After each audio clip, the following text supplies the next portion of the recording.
जैसा कि आप सब जानते हैं कि हम बायोलॉजी फर्स्ट ईयर का चैप्टर नंबर 1 जो है वो डिस्कस कर रहे थे, और उसमें आज हमारा है लेक्चर नंबर 3। जो प्रीवियस लेक्चर में हम डिस्कस कर रहे थे वो था techniques used in cell biology, जिसमें हमने सबसे पहले सेल फ्रैक्शनेशन को कवर किया था, और उसमें भी हमने दो टॉपिक होमोजेनाइजेशन एंड सेंट्रीफ्यूगेशन इनको डिस्कस कर लिया था। अब नेक्स्ट हमने क्या किया कि हमारे पास ऑर्गेनल्स आ गए हैं, हमने उनको सेपरेट आउट भी कर लिया है। अब हमें डिफरेंट टेक्निक्स यूज़ करनी है ताकि हम उनके डिफरेंट कैरेक्टर्स जो है, उनकी स्ट्रक्चर, फंक्शन, उनकी लेंथ, वेयर, डायमीटर, इन सब चीज़ों को जो है वो प्रॉपर्ली डिस्कस कर सकें। वो सब चीज़ें जो है हम आज के लेक्चर में इंशाल्लाह कवर करेंगे। स्टार्ट करते हैं डिफरेंशियल स्टेनिंग से। मैंने आपसे कहा जब भी आपने साइंसेज में कोई भी टॉपिक स्टार्ट करना है, सबसे पहले आपको ये पता होना चाहिए कि वो टॉपिक या वो हेडिंग किस चीज़ के बारे में हमें क्या बताना चाह रहा है। तो देखिए, हमें यहाँ से इन दो वर्ड से ये चीज़ आइडेंटिफाई हो रही है। हम ये फाइंड आउट कर सकते हैं कि इसमें स्टेन किया जा रहा है, डाई किया जा रहा है, और उसमें हम क्या कर रहे हैं, डिफरेंट स्टेन्स को हम क्या कर रहे हैं, यूज़ कर रहे हैं। हमें ऑर्गेनिल ऑब्टेन्ड हो गया। अब ऑर्गेनिल क्या होगा, ट्रांसपेरेंट होगा। लेकिन अब ट्रांसपेरेंट ऑर्गेनिल को हम प्रॉपरली ना ही उसकी स्ट्रक्चर देख सकते हैं, ना उसकी फंक्शनैलिटी, और ना ही हम उनकी मेजरमेंट्स कर सकते हैं। उसके लिए हमें उसे स्टेन करना कंपल्सरी होगा। तो इस प्रोसेस से हम क्या करेंगे, इस प्रोसेस के बाद हम स्टेनिंग पे आएंगे।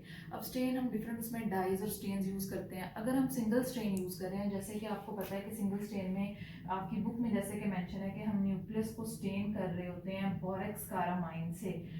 नॉर्मली पाकिस्तान में जो है हम बोरेक्स कारामाइन की जगह जो है ना मिथाइलेटेड ब्लू जो है वो यूज़ कर रहे होते हैं। तो कहते हैं कि अगर आप सिर्फ एक स्टेन यूज़ करें किसी एक ऑर्गेनल को स्टेन करने के लिए, दैट इज सिंगल स्टेनिंग। और अगर हम इसी तरह से 2 स्टेन्स यूज़ करें तो उसको हम डबल स्टेनिंग कहेंगे। जैसे कि हेमाटोक्सिलिन और एओसिन जो है वो न्यूक्लियस और साइटोप्लाज्म को रिस्पेक्टिवली स्टेन करने के लिए जो है यूज़ होता है। अब जब हमारा ऑर्गेनल स्टेन हो जाएगा तो it is easy to study it. तो हम फिर नेक्स्ट मूव कर जाते हैं माइक्रो डाइसेक्शन पे। माइक्रो डाइसेक्शन, अगेन मैं आपको इस चीज़ के ऊपर रिपीटेटिवली एक ही बात कहूँगी कि आपने उस हेडिंग को देखना है कि वो हमें कहना क्या चाह रही है। जब हम माइक्रो डाइसेक्शन की बात करेंगे, माइक्रो आप सब जानते हैं, micro means small, dissection mean to cut it, to explore it, और यू कैन से दैट कि हम उसको उस तरह से क्या करेंगे, एलेबोरेट करेंगे कि ताकि हमें ईजिली चीज़ें जो विजिबल हो और हम उसको प्रॉपरली स्टडी कर सकें। तो हम कहते हैं कि हमारे पास माइक्रो डाइसेक्शन क्या है, स्मॉलेस्ट लेवल पे, माइक्रोस्कोपिक लेवल पे जाके चीज़ों को क्या करना है, डाइसेक्ट करना, और उसके बाद क्या करना, उसको स्टडी करना। हमारे पास दो चीज़ें हैं, chromosomal micro dissection and the second one is the laser dissection. Chromosomal dissection, again नाम से पता चल गया कि हमारे पास कोई भी एक क्रोमोसोम होगा, हमें ये फाइंड आउट होता है कि उस क्रोमोसोम के या तो वो पूरा क्रोमोसोम कंप्लीट एबनॉर्मल है। क्रोमोसोम के अंदर हम ये भी जानते हैं कि क्या मौजूद होते हैं, डबल स्ट्रैंडेड डीएनए के मॉलिक्यूल मौजूद होते हैं। अब या तो डीएनए का कोई एक फ्रेगमेंट है जो कि क्या है, अफेक्टेड है, जिसको हमने कट करना है, तो भी हम माइक्रो डाइसेक्शन, और उसमें कौन सा, क्रोमोसोमल माइक्रो डाइसेक्शन को हम अडॉप्ट करेंगे। हम कोई एक सेगमेंट, उसका कोई एक फ्रेगमेंट हम कट कर देंगे, और हमारे पास जो है आप कह लें कि इस तरह की कुछ स्ट्रक्चर जो है वो क्रोमोसोम की आ जाएगी, क्रोमोसोमल, और हमारा जो क्रोमोसोम जो है जो भी है वो नॉर्मल हो जाएगा एबनॉर्मल से। अगर हम बाजुकात ऐसा भी करते हैं कि सिर्फ एक फ्रेगमेंट कट नहीं करते, कंप्लीट क्रोमोसोम को क्या कर देते हैं, रिमूव कर देते हैं। ये डिपेंड कर रहा होता है अकॉर्डिंग टू आर कंडीशन। कोई भी एनॉमली या एबनॉर्मेलिटी जो है वो शो हो रही होती है, तो उसके अकॉर्डिंग ही हम जो है वो माइक्रो डाइसेक्शन की तरफ प्रोसीड ऑन करते हैं। नेक्स्ट आ जाए laser micro dissection. Laser micro dissection, again name से विजिबल है कि हमारे पास क्या होगा कि लेजर लाइट की हेल्प से हम क्या करेंगे, बॉडी के अंदर कोई भी ऐसा डिफेक्ट, बॉडी के अंदर कोई भी ऐसी एबनॉर्मेलिटी जो कि सूटेबल नहीं है, जो कि हमारा सर्वाइवल जो है उसको डिफिकल्ट कर रही है, हम उसको क्या करेंगे, रिमूव करेंगे। इसमें नॉर्मली क्रोमोसोमल में, सॉरी ये बात ऐड कर लें कि ग्लास लाइक नीडल होती है जो हम क्या करते हैं कि इंसर्ट करते हैं बॉडी के अंदर, और उसके बाद हम माइक्रोस्कोप की हेल्प से टीवी स्क्रीन पे सब चीज़ें देख रहे होते हैं, उसके अकॉर्डिंग उसको कट करते हैं। लेज़र में भी ऐसे ही होगा कि हम क्या करेंगे, कोई भी ऐसा रीजन, कोई भी ऐसा पार्ट हम उसको टीवी स्क्रीन पे देख रहे होंगे, और हम उसको उस एरिया को with the aid of laser क्या कर देंगे, रिमूव कर देंगे, रेडिएट कर देंगे, वहाँ से रिमूव कर देंगे, ताकि हमारी बॉडी जो है वो नॉर्मल और हेल्दी जो है वो क्या करना स्टार्ट कर दे, हमारे पास फंक्शनैलिटी जो है वो स्टार्ट कर दे। उसके बाद आ जाते हैं टिश्यू कल्चर की तरफ। टिश्यू कल्चर, अब नाम से ही पता चल गया कि हमने कल्चरिंग करनी है, ग्रो करवाना है सिंगल सेल से मैनी, आप कह लें कि सेल्स में। और जब एक से ज़्यादा सेल्स आपस में मिलते हैं तो हम ये बात जानते हैं कि that is tissue and that is your cell.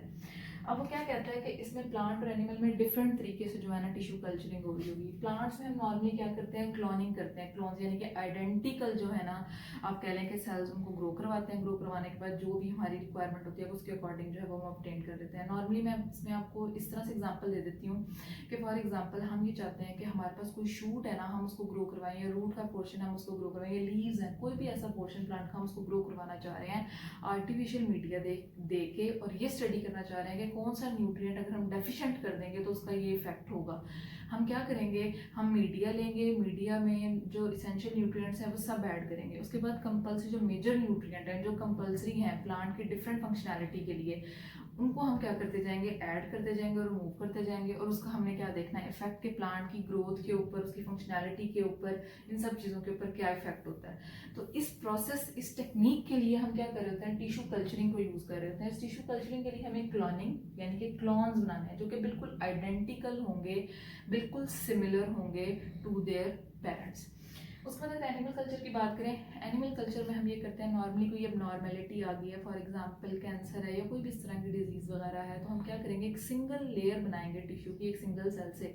और जब जैसे जैसे वो सेल रिपीटेटिवली ग्रो करता जाएगा, हम उसमें से देख लेंगे कि अब नॉर्मेलिटी कहाँ आ रही है, किस वजह से आ रही है, और हम उसको क्या कर लेंगे, सॉल्व कर लेंगे। नेक्स्ट है हमारे पास क्रोमेटोग्राफी। ये बहुत बहुत इंपॉर्टेंट टेक्निक है क्रोमेटोग्राफी, और अभी नेक्स्ट लेक्चर जो होगा उसमें हम जेल इलेक्ट्रोफोरेसिस जो उसको डिस्कस करेंगे। बहुत इंपॉर्टेंट हमारे पास टेक्निक्स हैं जो नॉर्मली हमारे, जब आप लोग एफएससी के प्रैक्टिकल्स करेंगे तब भी उसके अंदर जो है ना ये डिस्कस होगा। क्रोमेटोग्राफी की तरफ मूव करते हैं। क्रोमेटोग्राफी जो है बेसिकली क्रोमा कहते हैं कलर को।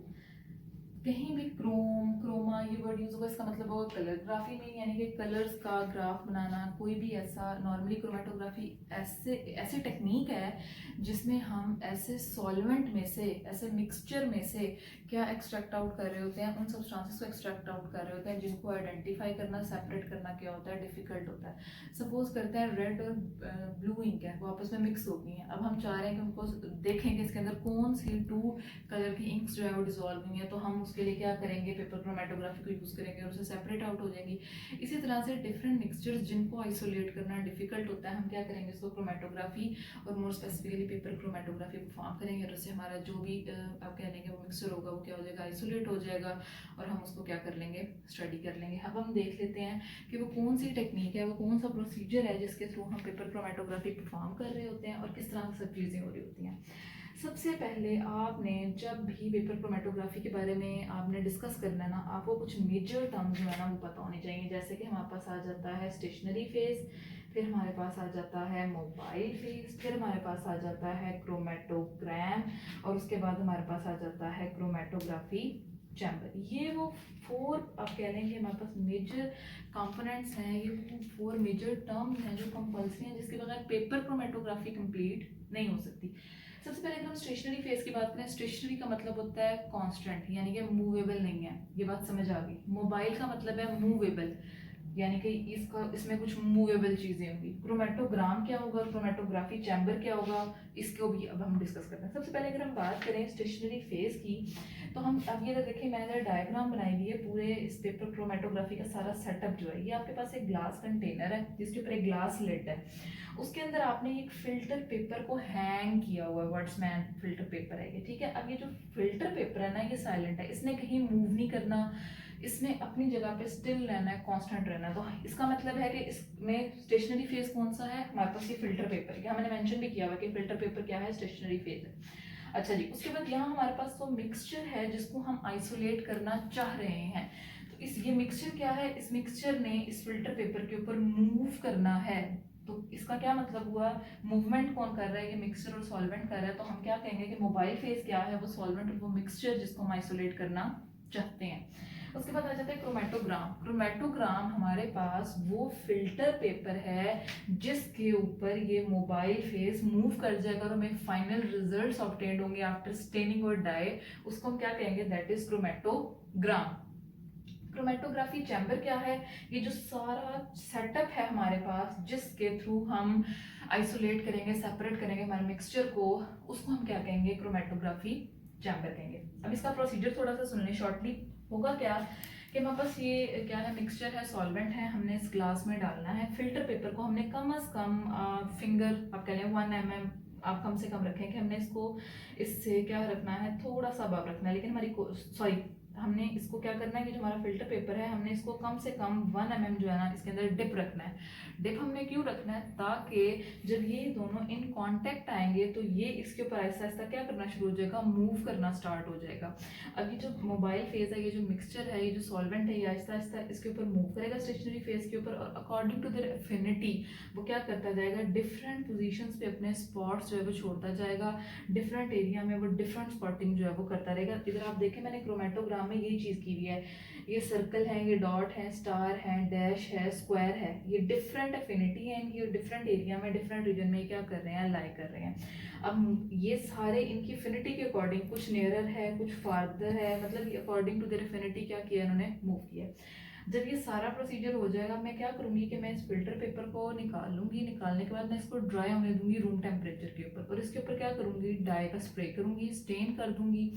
स्टेन का स्प्रे यानी कि मुझे ये ताकि अपेयर होना स्टार्ट हो जाए, फिर ये ड्राई होगा, ड्राई होने के बाद मैं जो रिजल्ट्स हैं वो ऑब्टेन कर लूँगी, और जो मेरे पास ऑलरेडी रिकॉर्ड में चीज़ें मैं उनके साथ मैच करूँगी तो मुझे पता चल जाएगा कि इसके अंदर कौन कौन से आप कह लें कि सॉल्वेंट्स हैं जो आपस में डिजोल्व हुए थे, और उसके बाद मेरे पास इजीली जो है ना वो रिजल्ट आ जाएंगे। क्रोमेटोग्राफी जो है वो ये टेक्निक होती है। उसके बाद आ जाते हैं स्पेक्ट्रोफोटोमीट्री। अच्छा, स्पेक्ट्रोफोटोमीट्री क्या है, ये वो टेक्निक है जिसमें हम देखते हैं कि हमारे पास डिफरेंट वेवलेंथ की जो लाइट्स होती हैं, हमारे पास जो डिफरेंट वेवलेंथ्स की जो लाइट हैं वो किस तरह से फोटोसिंथेटिक पिगमेंट्स जो हैं वो क्या कर रहे हैं, फोटोसिंथेटिक पिगमेंट्स जो हैं कौन कौन से डिफरेंट वेवलेंथ की लाइट्स को क्या कर रहे हैं, एब्जॉर्ब कर रहे हैं, जो कि ये एब्जॉर्प्शन ही बताएगी कि फोटोसिंथेसिस में कौन कौन कितना कितना क्या क्या कहाँ कहाँ रोल प्ले कर रहा है। अब ये जो स्पेक्ट्रोफोटोमेट्री है, डिफरेंट वेवलेंथ की लाइट्स एब्जॉर्ब हो रही हैं बाय डिफरेंट फोटोसिंथेटिक पिगमेंट्स, उसकी हेल्प से जब हमारे पास ग्राफ आएगा उस ग्राफ को हम क्या कहेंगे, that is basically the absorption spectrum. यानी कि हमारे पास क्या आ रहा है, स्पेक्ट्रम आ रहा है, डिफरेंट वेवलेंथ्स आ रही हैं, डिफरेंट आप कह लें कि रीडिंग्स आ रही हैं ग्राफ के अंदर जो हमें बता रही हैं कि अच्छा क्लोरोफिल ए जो है, अब अच्छा फोटोसिंथेटिक पिगमेंट्स हमारे पास डिफरेंट होते हैं, क्लोरोफिल ए होता है, क्लोरोफिल बी होता है, ज़ैंथोफिल्स होते हैं, कैरोटिनॉइड्स होते हैं, ये सब चीज़ें जब आप इसका चैप्टर नंबर 4 डिस्कस करेंगे तो उसमें बड़ी डिटेल से डिस्कस होंगी, इसलिए भी अगर आप इतना भी याद रख लेते तो that is more than enough. अच्छा जी, अब वो कहते हैं कि एब्जॉर्प्शन स्पेक्ट्रम क्या है, कि हमारे पास क्लोरोफिल ए किस वेवलेंथ की लाइट को एब्जॉर्ब कर रहा है और उस वेवलेंथ की लाइट की क्या करैक्टरिस्टिक है और वो क्या रोल प्ले करेगी फोटोसिंथेसिस में, इसी तरह से बी एंड ज़ैंथोफिल। तो वो कहते हैं कि इसकी वजह से जो ग्राफ ऑब्टेन्ड होगा that is basically the absorption spectrum, यानी कि जो लाइट एब्जॉर्ब हो रही है, जिस वेवलेंथ की एब्जॉर्ब हो रही है, उसका जो ग्राफ ऑब्टेन्ड हो रहा है that is the absorption spectrum.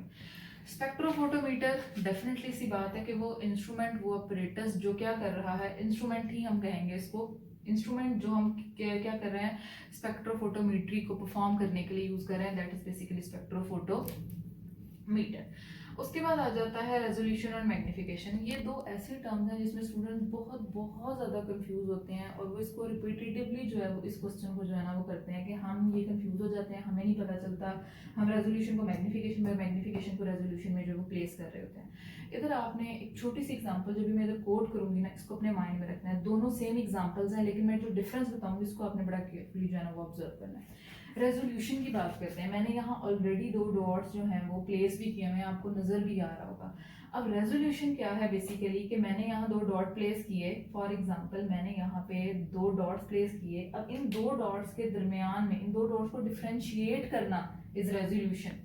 यानी कि क्या मैं बता सकती हूँ कि ये 2 डॉट्स हैं, 3 है या 1 है, क्या मैं इसको बता सकती हूँ कि ये 2 हैं, 3 है या 1 है, इन दोनों को डिफ्रेंशिएट करना 2 में, 3 में, 4 में कि कितने डॉट्स हैं, that is basically resolution.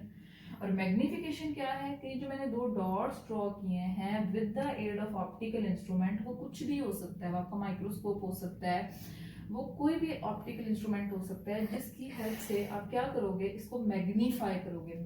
Magnification क्या है, मैग्नीफाई करना, टू इन लार्ज, सिंपल आप कर लो टू इन लार्ज, यानी कि आपका जो ये 2 डॉट्स हैं मुझे तो गौर करना पड़ेगा इनको देखने के लिए कि ये 2 है, 3 है, ये 4 है, लेकिन अगर किसी ऑप्टिकल इंस्ट्रूमेंट की वजह से क्या हो जाता है, ये मैग्नीफाई हो जाते हैं, ये इनलार्ज हो जाते हैं। तो मेरे लिए इनको बताना कि ये 2 हैं, 3 हैं, 4 हैं, क्या हो जाएगा, इजी हो जाएगा। तो रेजोल्यूशन क्या है कि ये बताना कि कोई भी चीज़ जो है उसके दरमियान कितना डिस्टेंस है, उसको हम रेजोल्यूशन कहेंगे। और उसको मैग्नीफाई करना, एनलार्ज करना, दैट इज बेसिकली मैग्निफिकेशन।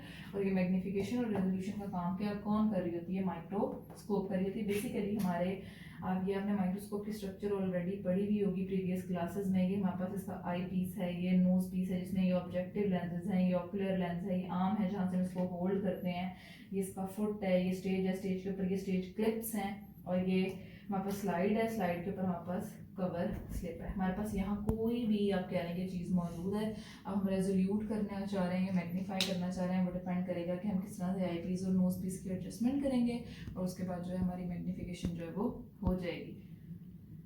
उसको फिजिक्स ऑलरेडी आप लोग इन चीज़ों को डिस्कस कर चुके हैं, ठीक है। मैग्नीफिकेशन का क्या होता है कि आपके पास आई पीस जो है वो कॉन्स्टेंट लेंथ होगा, वैसे आप इसको चेंज भी कर सकते हो, ठीक है। उसके बाद हमारे पास जो ये है ऑब्जेक्टिव लेंसेज है नोज पीस के ऊपर जो अटैच होते हैं, इनकी मैग्नीफिकेशन डिफरेंट होती है, 10x, 20x, 100x, और हर माइक्रोस्कोप की डिफरेंट होगी, कंपाउंड की डिफरेंट होगी, सिंपल की डिफरेंट होगी, इलेक्ट्रॉन की डिफरेंट होगी। तो उसके अकॉर्डिंग जो है, सॉरी, इलेक्ट्रॉन की स्ट्रक्चर थोड़ी डिफरेंट होती है। तो हम उसके अकॉर्डिंग इसको क्या करेंगे, एडजस्ट करेंगे, और उसके बाद हम अपने ऑब्जेक्ट को क्या करेंगे, मैग्नीफाई करेंगे अकॉर्डिंग टू द रिक्वायरमेंट। बाज़ औक़ात ऐसा होता है कि हमें चीज़ कम मैग्नीफिकेशन पे भी ब्लर हो रही होती है, हाई मैग्नीफिकेशन पे भी ब्लर हो रही होती है, तो हमें इसे एडजस्ट करना पड़ता है इस तरह से कि जो हमारी ऑब्जेक्ट है, जो भी माइक्रो ऑर्गेनिज्म है, वो हमें, या ऑर्गेनिज्म है, सेल है, जो चीज़ भी है वो हमें प्रॉपरली क्लियर हो। तो ये चीज़ें जो है फर्दर अगर कभी चांस मिला तो माइक्रोस्कोप की स्ट्रक्चर को, मैग्नीफिकेशन और रेजोल्यूशन को हम डिटेल से जो है ना कभी किसी क्लास में जो है वो लाजमी डिस्कस करेंगे। ये था हमारा आज का टॉपिक, ये थे डिफरेंट टेक्निक्स। अब इसमें हमारे पास जेल इलेक्ट्रोफोरेसिस, माइक्रोमेट्री, माइक्रोस्कोपी, ये कुछ टॉपिक्स रह गए हैं। उसके बाद फिर हम फर्दर मूव करेंगे सेल ऑर्गेनेल्स की तरफ। आप लोगों को अगर मेरी वीडियो पसंद आई हो तो आपने इसको लाजमी लाइक करना है, शेयर करना है, सब्सक्राइब करना है, और इसका आपने वीडियो पूरी देखनी है क्योंकि ये आपके लिए बहुत ज़्यादा इन्फॉर्मेटिव होगी। अगर आप इसको पूरा देखें तो काफ़ी चीज़ें ऐसी होंगी कि जो आपके लिए न्यू भी होंगी, और काफ़ी ज़्यादा ये आपके लिए हेल्प भी करेगा चीज़ों को अंडरस्टैंड करने के लिए। और कमेंट करना बिल्कुल मत भूलिएगा, शेयर करना भी बिल्कुल मत भूलिएगा, और सब्सक्राइब और लाइक करें। Thank you so much.